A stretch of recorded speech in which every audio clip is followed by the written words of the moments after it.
Hello and welcome to the Oath and Staff podcast. I am A. David Singh, bringing you stories from people of medicine who serve humans and animals in unique and wonderful ways. In today's show, I am talking to Dr. Rohit Amritanand. Rohit is an orthopedic spine surgeon and he describes himself as a family man, traveler, tennis player, and a struggling guitar student. He also holds the unique distinction of having trained in two sister institutions, CMC Vellore for his basic medical degree, followed by CMC Ludhiana, where he trained in orthopedic surgery. Thereafter, Rohit returned to Vellore and now works in the service of patients with spinal disorders. Welcome, Rohit. Welcome to Oath and Staff. Thank you very much, David. Rohit, will you tell us what got you started in medicine and later in orthopedics? Please tell us the stories behind how you made choices at different steps of your career.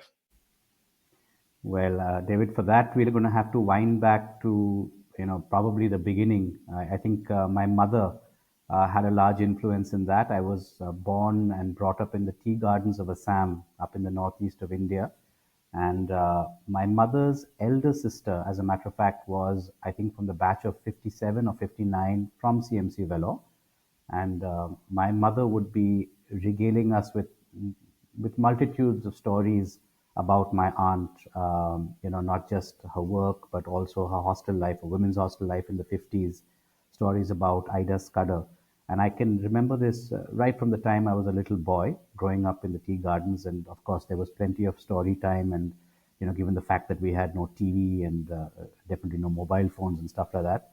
So I think the inception about the concept of a doctor started off then. And then I think fast forward many years later to when I had joined up, school in the hills, just like yourself. I think it was grade seven when the subject of biology was introduced into the curriculum. And at the same time, there was physics, and of course, maths had been going on for a while. We had a very nice biology teacher, a very pleasant lady. And on the other hand, the maths teacher and the physics teacher were much more stern and strict. And I think, I realized quite quickly that I had, I was a little more adept at biology than physics and maths. And I think that kind of continued on till grade 10. Then in grade 11, I changed schools. I came down to Calcutta, and there we had to make choices about which stream we were going to take. So I opted for biology, and then I think one thing led to the next. And one of the choices in career, if you take science and biology, at least in India, is that you proceed on with medicine. So I remember writing the Vellore exam because that's where aunt was from, and then getting into Vellore, and the rest of it, of course, up till the MBBS time. So that's about how medicine came into my sort of line of sight. Of course, there were doctors in the tea gardens itself whom, I used to get really impressed as a little boy. They'd come in with their stethoscopes and ask us to open our mouths and say ah and stuff like that. So there were, of course, people along the way when I was a little kid who sort of influenced the fact that, I was going to end up becoming a doctor. There were other career choices that I had. One of them, when I was a little boy, was to be a truck driver. Of course, that never materialized. The other one was to be a pilot, and still, till to date, whenever I stand outside my home here in Oman, and the airport is just close by, I still look up at the sky and I think, oh gosh, I should have been a pilot. But anyway, here I am. Here we are as doctors. So, why orthopedics? So that again goes back to the tea gardens, and I'm sorry, I'm going to have to come up with reinforced cliches. Um, I remember as a little boy going to meet my father in the in the tea factory where they manufactured tea, and I was totally fascinated by the carpentry section. Okay, and again here, so this is where I reinforce the cliche that orthopedic surgeons are like carpenters. But I remember sitting down on my little haunches and watching the carpenter doing his work in the factory. And then later on in school, up in Darjeeling at St. Paul's, we were required to take hobbies. So one of them was art. You could either choose art or you could do carpentry. So obviously, I was a terrible artist, so I went towards carpentry. So I think that's where I realized that I enjoyed, sort of fixing broken things and putting in screws and nails and stuff like that. And then, of course, in medical school, orthopedics, I mean, I think like any other specialty in medicine, there's a little exclusion criteria that are deployed and there's a little inclusion criteria that are deployed. I think by force of exclusion, there were a number of subjects that were removed, psychiatry, pediatrics, obstetrics, medicine, these are all more cerebral things. But for me, I enjoyed, sort of like a subject that had a more hands-on appeal, like surgery or orthopedics. And given everything, I think finally I chose orthopedics. So general surgery was my other choice, but I think by far orthopedics was my primary love. I'm always fascinated when I hear stories about how doctors choose their specialty. And several of them have told me that their childhood experiences have contributed to the final choice of their specialty. Now, orthopedic surgeons usually work upon broken bones, worn out joints, and they repair torn ligaments. That's how people like me, who are not orthopedic surgeons, think about orthopedic surgeons. When we were talking about getting you on the show, you had told me Dura is considered dangerous and nerves make us nervous. And yet, as a spine surgeon, when you operate, you are in direct contact with the dura and the nerves. So, Rohit, how did you break out of your comfort zone and take up spine surgery as your career? Yeah, that's an interesting question. I, I sort of even today I kind of wonder like how did I end up into this segment of orthopedics? But I mean I just hark back to my residency days, almost what more than 24 years ago now. At that time in the hospital that I did my residency, there wasn't in those days there wasn't so much of subspecialization in orthopedics. But then when I joined back Velo as a faculty, it was quite clear that the need of the unit in which I worked in was to have one. There were six consultant posts, and the sixth post demanded that the person who joins should be moved into the spine subunit. I also had a lot of support from my colleagues who were already sort of seasoned spine surgeons, from my boss at that time and my mentor. So I think I was gently nudged towards spine surgery and away from general orthopedics and arthroplasty, and then trained very quickly and very rapidly. I was absorbed in a very warm and friendly and welcoming way into the spine unit. And then I got down into the academics of spine surgery and then traveled. I did my fellowship training. I did some shorter work in the US and in Canada. So, within a few years' time, I was like deep into spine surgery. And I think with time, you get over your concerns about, as you said, nerves and dura and stuff like that.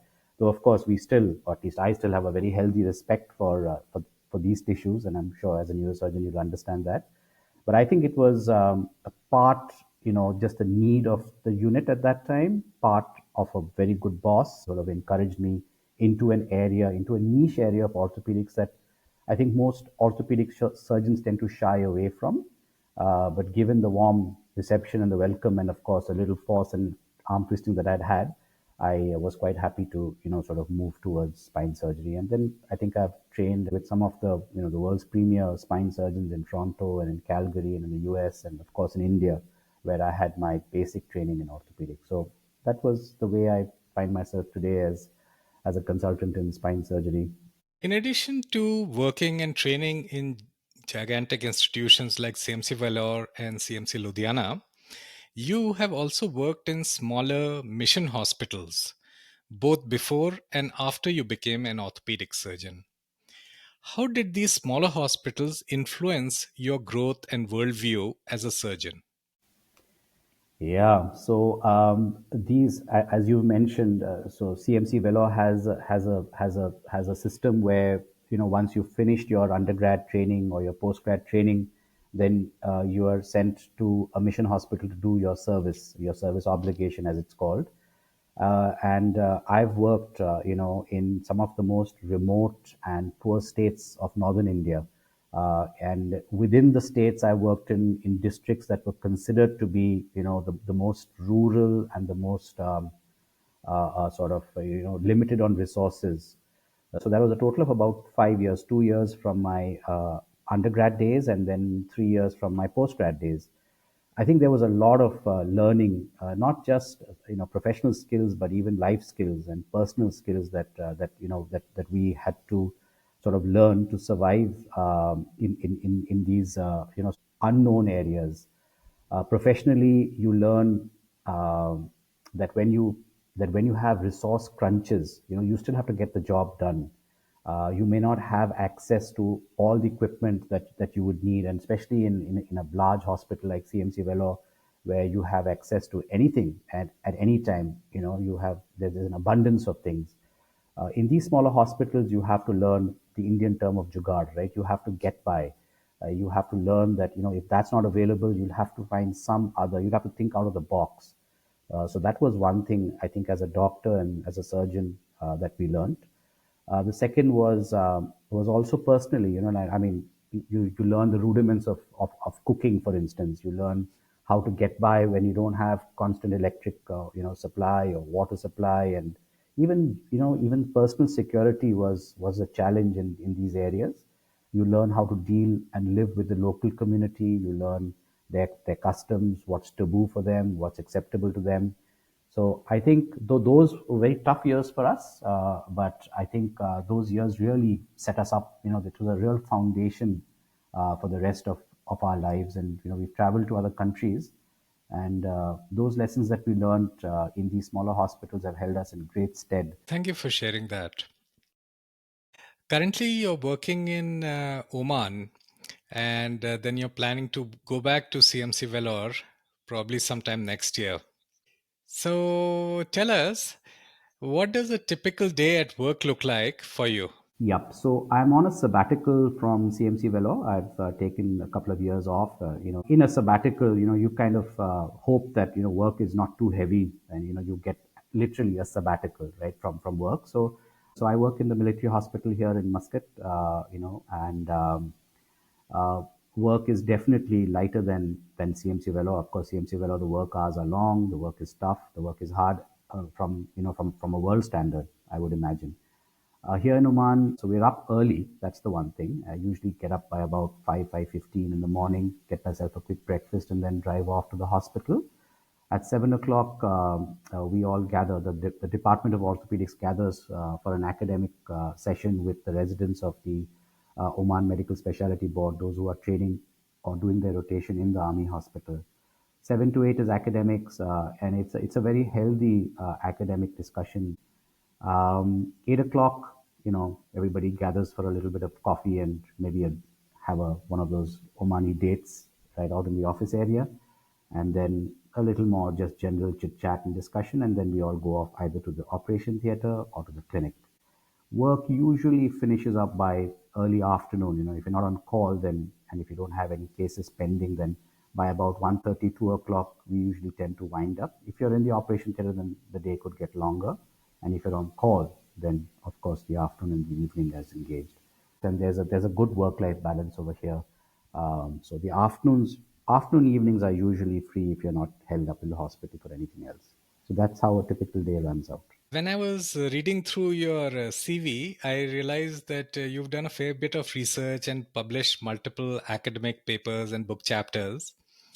One of the things which caught my eye was an award winning essay that was published in the Indian Journal of Spine, titled Tapping the Opportunity in the Face of Adversity. You had written this essay highlighting the opportunities created during the COVID 19 pandemic. In this essay, you had mentioned three main factors that enable surgeons to tap into opportunity, namely reinvent, recalibrate, and reconnect. Will you talk to our viewers and listeners about the unique insights that you have delivered in your essay and how that ties in with your personal philosophy of perseverance, resilience, and grit? Yeah, so this essay that you allude to uh, during the COVID times, I think this is must have been in the mid 2000 and 2020. The I think some of the executive members of the Spine Society of India realized that a lot of the surgeons were not actually operating, and we had time on our hands. So just to keep morale up, I think they set out this essay competition, and there was a bit of a prize money attached to it. So some of us then wrote in these essays. I think the topic was tapping the opportunity in adversity. During an adverse time, are there opportunities that human beings, not just surgeons, but generally as human beings, do we have these opportunities? So I was just thinking about times, those horrible times during the COVID lockdowns back in India. And that's when I had come up with this essay and written those points about, reinventing ourselves. That during a time when the whole world seemed to be, falling apart, there were still things that we were doing. Like, for instance, I think this current medium that you and I are communicating on, video conferencing, this came into a big way with Zoom and other Google Chats, Google Meet, etc. This medium really established itself, I think, during, at least for me and for many of us. Here was a chance to reinvent ourselves and learn one other medium of communication. Then I had talked about recalibrating our priorities. All of us as surgeons, as doctors, as professionals, we are so engaged and so caught up with the humdrum of life and academia and stuff like that. The COVID lockdown, when surgeons didn't have access to their daily routine, we had a chance to reconsider the really important things in life, like family, your personal health, your connections with friends, looking out for neighbors who are sick, people who are in what was that, quarantine, 10 days of quarantine, giving them food and just taking care of things other than your own personal and professional interests. And then finally, the last one was reconnect with nature. At that time when traffic had stopped and industry had stopped, I remember stepping out of the city that I live in, and just looking up and thinking how clear the air had become with no pollution, and then realizing how much we had abused nature, and those months and years of lockdown, it had really cleared up the air, the environment, the pollution. So that was the time when I had said, we reconnect with nature, because nature was obviously in a very, very bad mood during lockdown. Let's take a short detour from dark times and go back to your childhood days. I remember you had told me that you grew up in an all boys boarding school. I can relate to that because I too am a boarding school kid. Rohit, will you share an interesting incident that happened when you were in boarding school? Yeah, so I the boarding school that I studied in was St. Paul's, Darjeeling. This was one of the Himalayan sort of up there, just close to the Himalayas. And I remember Kanchenjunga was a peak that was right close to our dormitory. Maybe just as the bird flies, maybe about 50 kilometers. I joined there in the early 80s as a young, 9-year-old boy, sent up from Assam, and I stayed there till grade 10. And I remember there was many, of course, happy times. One of the things that I always will recall is the of course the friendships that we had, but also the extracurricular activities that we used to be engaged in. And one of them was the treks that we would do under the Duke of Edinburgh Award Scheme, the DEAS. One of the segments of achieving a bronze award or a silver award was to go on unguided or unchaperoned treks. So I remember as a grade 9 student, our DAS in charge had told us, that the trek that we were supposed to be doing was to go down the mountainside from school, cross a river, and then go up and then pitch our tents in a tea garden in Darjeeling. And I remember that night, that evening, actually getting lost on the mountainside, and it had started raining, and we were all actually little kids when you think about it. Just what we were grade 9 at that time, so early teenagers, and most of us, we were just petrified that night through. And there was, of course, there were stories from the villages about wild animals being around, and then the rain started really torrential that night, and we were all convinced that we would never see the light of day. There were some guys who were crying. There were, people who couldn't pitch tents. We were getting soaked.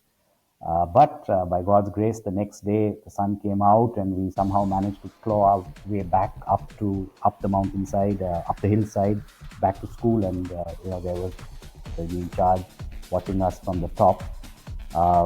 We all got back and then dried up, and we had a very warm reception back in school. And even though we didn't reach the place that we had to get to, the teachers and the people in charge of the scheme were still good enough to give us the award of that bronze.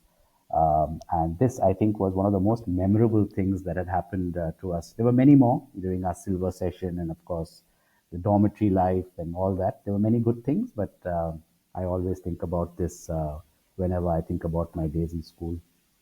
Thank you for sharing your story, Rohit. That must have been quite an ordeal. Incidents like this are so uniquely boarding school experiences, and people like us who have lived in boarding schools for a long while can relate to it. Now, it's my turn to tell you a story. When I joined my boarding school, it was also an all boys school to begin with.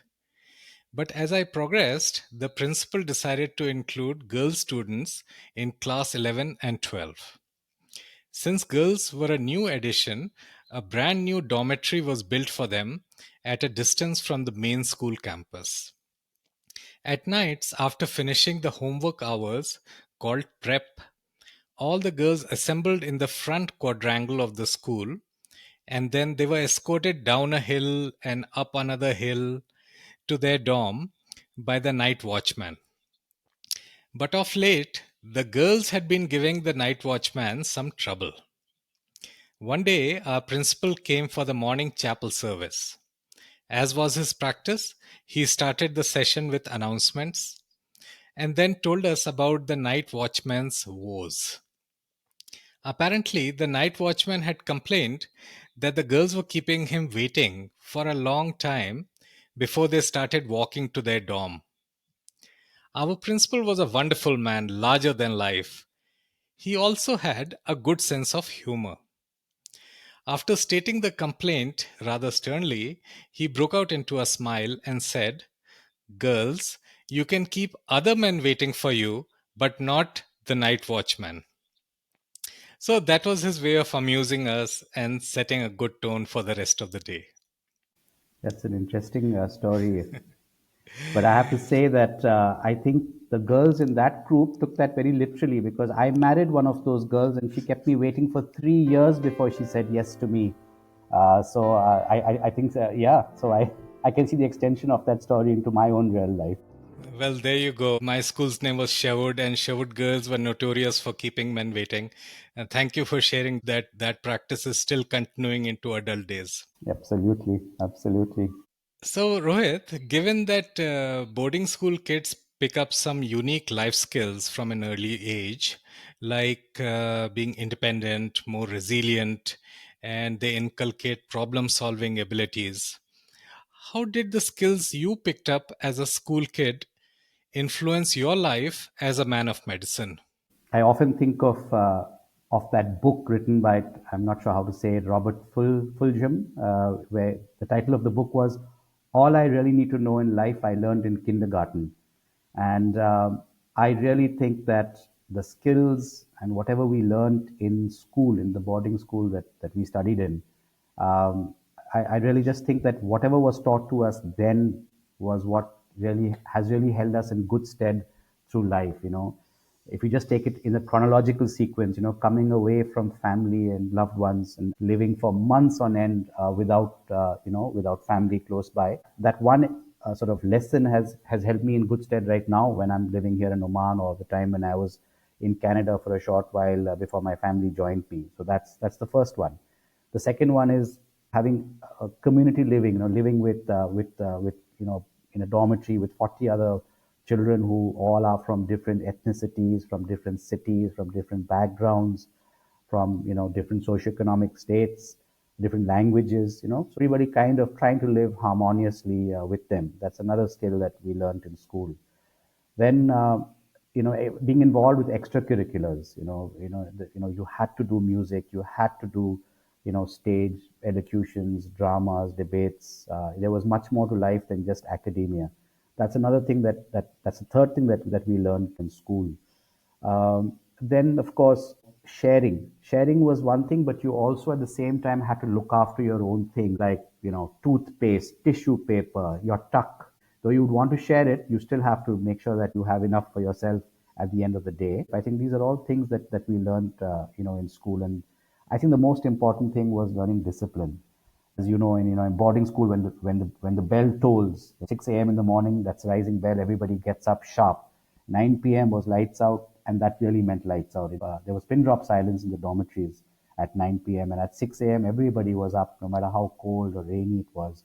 So discipline, dressing, and then respecting hierarchy. Prefects were like gods back in the day. So if you just mix it all up, there are about four or five qualities that I've mentioned to you, and all those ones are the things that actually help us as human beings, help us as doctors, and definitely help us as surgeons, be it a neurosurgeon like yourself or a spine surgeon like what I do. I completely agree with that. Discipline and respecting hierarchy were drilled into us right from a very early age.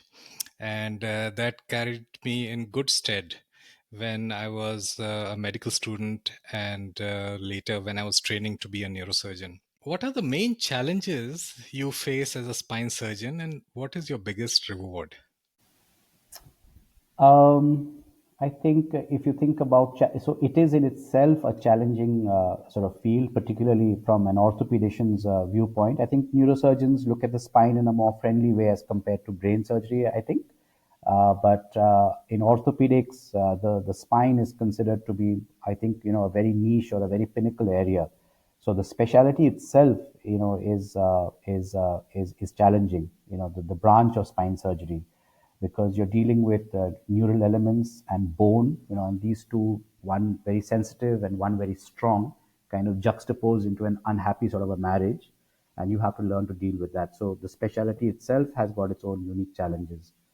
The other thing that I've been noticing over the past few years has been the rapid rise of innovation. Like robotics, endoscopic surgery, navigation, augmented reality, and just keeping up with all these. Just when you figured out 3D CD printing, for instance, when you figured that one out, and when you started deploying that into your surgeries, then that becomes sort of old and passe, and there's navigation that comes in. When you master navigation, robotics has set in. So keeping up with that, and especially since we are in an academic teaching institution, teaching our young fellows and trainees latest in technology is a real challenge, I think, for particularly those who've been in the business a little longer. That's the second thing. And then surgeries can be long, and the outcomes are never guaranteed. Neural element can be sometimes quite sensitive and unforgiving. So you have to really modulate your patient's expectations and your own expectations also. Sometimes as a surgeon, things are going to go not always in your way or in the patient's way, and you have to learn to cope with that. As they say, when there's a complication, the surgeon is the second victim. And I think both your specialty and my specialty are kind of the rate of complications is higher than, say, arthroplasty or sports medicine. Or so that's something that you have to learn to live with and cope. And I think this is probably one of the most demanding things about spine surgery for sure. The most rewarding, there are two things that as spine surgeons. One is the relief of pain. When you have a patient with an acute disc herniation, they can barely move in bed because the pain that shoots down into their legs can be so excruciating. And you do a relatively simple procedure like a discectomy, and then the next, a couple of hours later, the patient wakes up with complete pain relief. That is a very, very gratifying thing, both as a surgeon and, of course, for the patient and the family themselves. The second one is when you have a patient with neurologic dysfunction or paralysis of both lower limbs, like paraplegia, especially following things like tuberculosis. And then when you do a debridement and when you decompress the neural elements, and in a few months later, when the patient actually walks into your clinic with a smile on their face, that too is a very, very gratifying, and the things that we actually live for. So I think pain relief and restoration of paralysis, we're really grateful to God for that, and that's what we actually live for and work for. I was wondering, did you have a favorite teacher in medical college or during orthopedic training? Tell us the story how they influenced your career. I think, I mean, you're an alumnus of the same institution where I am, and you will agree with me when I say that we've had wonderful teachers at almost every step of our way. Right from the preclinical basic sciences, the anatomy. There were professors in anatomy that you will recall, that I recall, physiology, biochemistry, in the preclinical years, pathology. Then, of course, in the clinical years of medicine, there were some giants, in the field of medicine at Vellore, general surgeons, and in orthopedics. Then we also were gifted to have teachers who maybe directly didn't influence our work, the hematologists and other people, but those that you really looked up to. Now, I would really hesitate to take a name, like a single name, because there were so many teachers, and not just teachers, even our senior colleagues who contributed to our learning and grooming and nurturing, that to take one single name would somehow almost do injustice to all the others who, in big ways, in major ways, contributed to our foundation and our growth. I remember seeing an interview that you had conducted with a spinal surgeon here in Canada. And I was quite interested to see the skills that you have got as an interviewer. So I believe that you have another career as a podcaster waiting for you.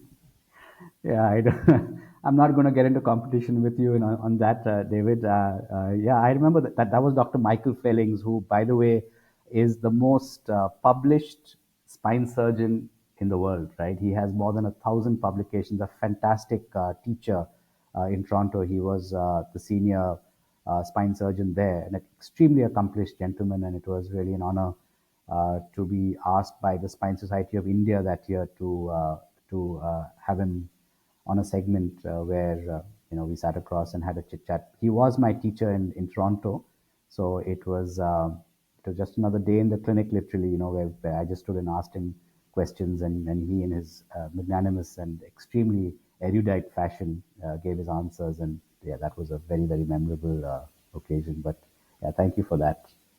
When we were talking about getting you on the show, you had mentioned that you play tennis and you're a struggling guitar student.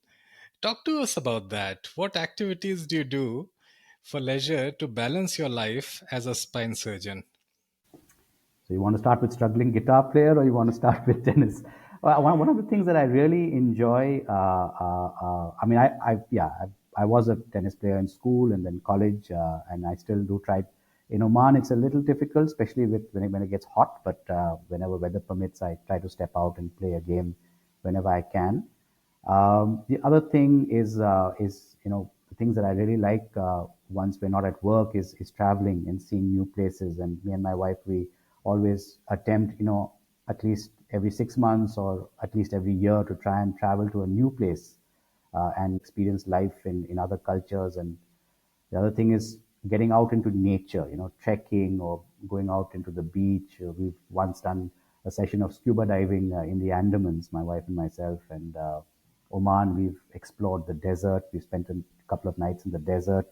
We've been up to the mountains of Oman, Canada, driven up to Jasper and seen all those beautiful glacier fields. So traveling is a great way to de-stress, and see the world as such. And of course, then games, or be it, going for a walk up into nature or just going for a run. Guitar has been something that I've tried to hack for many years, but just never got down to it. And since I had a little extra time on my hands here in Muscat, I signed up for guitar classes with a teacher, but then realized that we were heading off into deep theory of music. So finally, now I've got my guitar parked right across me, and I do try to learn at least the chords. And my young daughter has been, my current teacher, And she always asks me whether I've been doing my practices. But yeah, it's a tough instrument to learn, at least for me, but I am trying. I hope to persevere through it. And I have to say that my fingers get numb, and I don't think that's very good for a surgeon. When you play, when you put your soft fingers onto metal strings, you end up with loss of sensation, and I don't think that's a very good thing for surgeons. But anyway, we'll see how that goes out. Talking about guitar, you might remember that I was also an amateur musician, and I used to play an instrument called the sitar. That is something that I trained during my school days. Then I carried those skills and interest while I was a medical student. And once, of course, I became a neurosurgeon, then I have not been playing sitar, but now listening to your inspirational story, I feel I should pick it up again. I don't think it's mine's inspirational. It's more perspirational. It's literally perspiration. But yeah, I remember you sitting down, with your kurta and up on the Scudder Auditorium stage and playing sitar. And my mother herself was a sitar player, and we had a sitar at home back in the day. It's a wonderful instrument. Maybe we can have a fusion session one day. Fusion. Sitar and guitar. Yeah, That'll be very interesting. would be, yes, it would be. Rohit, what's the one thing you'd like to change about how spine surgery is practiced or how spine surgery is taught? Oh gosh. Practiced, I think there's now, most of the young doctors have a very heavy reliance on imaging, particularly, straight away ordering an MRI or a CT scan and then trying hard to interpret it. I remember when we were students, our teachers used to constantly remind us about, sharpening our clinical skills and our clinical acumen. I now with AI coming in, I've seen medical students. Their questions are answered instantaneously with artificial intelligence right at their hands. So that's another, I think, a disruptive technology not in many good ways. So I hope that doesn't set into teaching, medicine, and also this over reliance on sectional high powered imaging. I think that's also something that I think young students should be very wary of, because at the end of the day, particularly in specialties like spine surgery, it relies very heavily on your clinical acumen, your clinical judgment. You can tell when a patient walks in literally what you should hopefully be doing for them.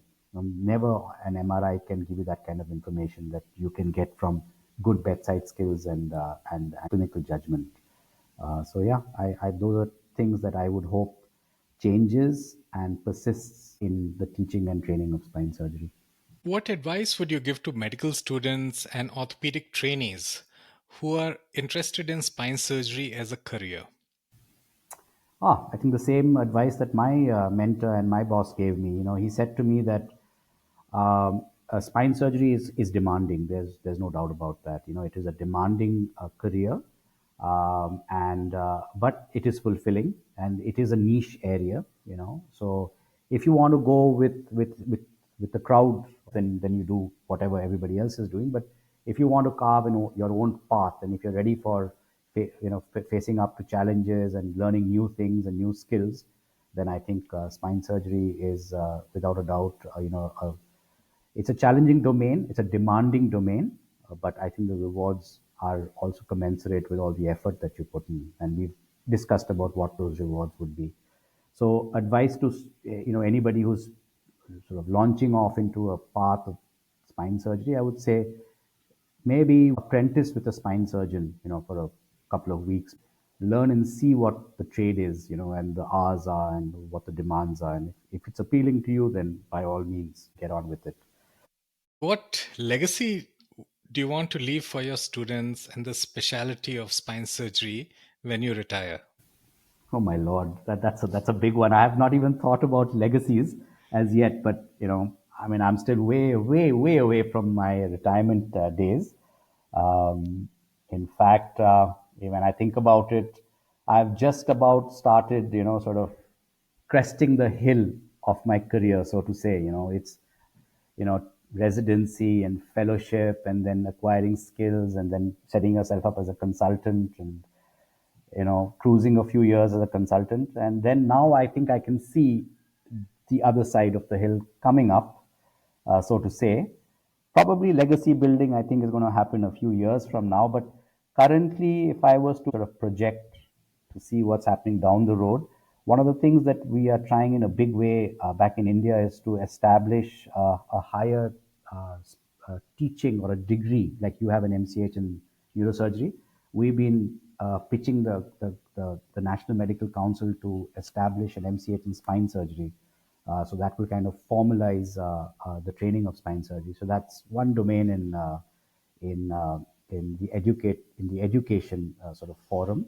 The other one is, just hopefully leaving a legacy of well-trained, humane, compassionate spine surgeons, guys who use their clinical skills and clinical judgment, and can empathize with their patients. I think if we know that we have a cohort of young doctors that we've left behind. We've trained 29 spine fellows so far, and I can definitely say that all these men now are really good, competent, compassionate, and kind people. So I think that's a big reward. Rohit, it has been so wonderful talking to you this past hour. Many thanks for coming on the Oath and Staff podcast, sharing a glimpse of your professional life, and inspiring and entertaining those who have tuned in. Thank you so much, David, for having me on, for inviting me. And yes, I've really enjoyed the time that I've spent with you. And I hope anybody who tunes into this also has a good time. Thank you very much, and I wish you all the very best for this segment and for many many more to come. And that's all for today, folks. I hope you enjoyed this episode with Dr. Rohit Amritanand. Thank you for tuning in and subscribe for more.